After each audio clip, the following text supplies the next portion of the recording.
ஏய் உள்ள கஸ்டமர் வந்துட்டாங்கடா. ஏய் ரெடியாரு கஸ்டமர் பார்க்கும்போது செம்ம சீனா இருக்கணும். நம்ம அப்பதான் கஸ்டமர் நம்மள வாங்குவாங்க. ஓகேவா? ஏய் கஸ்டமர் திரும்பிட்டாங்கடா. நம்ம பக்கம் வராங்கடா. நம்ம பக்கம்லாம் வரமாட்டாங்கடா. ஏய் வராங்கடா. டேய் வந்துட்டாங்கடா. சார் என்னை பத்தி சொல்ல எனக்கே கொஞ்சம் வெக்கமா தான் இருக்கு. நான் டெனிமன் ஃபார் பிராண்டோட ஷர்ட் என்ன ட்ராப் ஷோல்டர் ஷர்ட்னு சொல்லுவாங்க. என்னோட கலர் ஷர்ட் வந்து உங்களுக்கு கிடைக்குது ரொம்ப ரேர். ரொம்ப ரொம்ப சாஃப்டா இருப்பேன் நான் போடுறதுக்கு.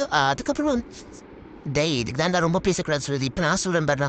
சார் முக்கியமாக என்னை பற்றி நான் சொல்லணும்னா வந்து என்ன நீங்கள் எவ்வளோ இப்படி சுருக்குனாலும் வந்து க்ரஷ்ஷே ஆக மாட்டேன் சார். நீங்கள் அப்படியே அயன் பண்ணாமல் வாஷ் பண்ணிட்டு என்ன வேர் பண்ணிக்கலாம் சார்.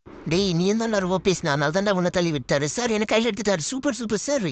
என்ன மாதிரி ஒரு ஷர்ட் உங்களுக்கு கிடைக்கல சார். செல்ஃப் பிரிண்டட் ஷர்ட்னு சொல்லுவாங்க சார். என்ன ஐயோ என்னன்னு சொல்கிறாரே சார். இப்போ இருக்க ட்ரெண்டுக்கு ஒரே ஃபிட்டான ஷர்ட் நான் தான் சார். அங்கே பாருங்கள் எவ்வளோ ஒரு கிளாஸியான ஒரு அவுட்லுக் கொடுக்குறேன். நீங்கள் இதை வந்து ஒரு பார்ட்டி கூட போட்டுட்டு போகலாம் சார். அப்பா முடிஞ்சிச்சு. நான் தான் கடைசி சார். கண்டிப்பாக என்ன தான் எடுக்க போகிறேன் சார். நான் வந்து கிராஸ் டைப் ஷர்ட் சார். என்னை வந்து நீங்கள் வந்து இந்த வெயிலுக்கு போட்டிங்கன்னா அப்படியே குழுன்னு இருக்கும் சார். நீங்கள் வேர் பண்ணும்போது அப்படியே வந்து காத்தோட்டமாக இருக்க மாதிரி இருப்பேன் சார். சார் என்ன செலக்ட் பண்ணிட்டேன். நான் ட்ரையல் ரூம் போகிறேன்.